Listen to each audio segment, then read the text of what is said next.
Welcome to Man Does Tech, where I solve the problems you didn't even know you had.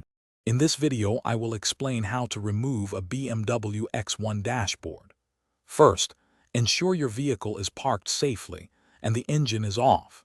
Disconnecting the negative battery terminal is your crucial first step to prevent any electrical shorts or airbag deployment during the process. We will then systematically work through removing various trim pieces and fasteners. This guide aims to make the process clear and manageable for you. Before diving in, gather your tools, including plastic trim removal tools to protect your interior. Begin by gently prying off the center console trim, followed by the gear selector surround. Next, you will need to unscrew and carefully pull out the radio and climate control units. Remember to disconnect all associated wiring harnesses by pressing their release tabs. Take your time with each step to avoid any accidental damage. Now let's tackle the main components. Start by removing the instrument cluster.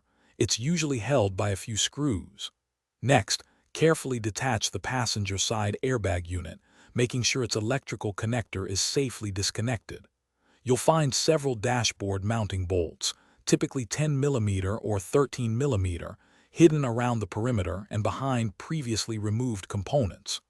Once all fasteners are out, gently pull the dashboard assembly away from the firewall, watching for any remaining wires.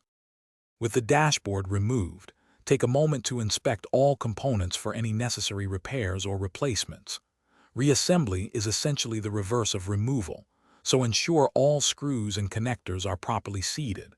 Double-check that no wires are pinched and all trim pieces snap securely into place.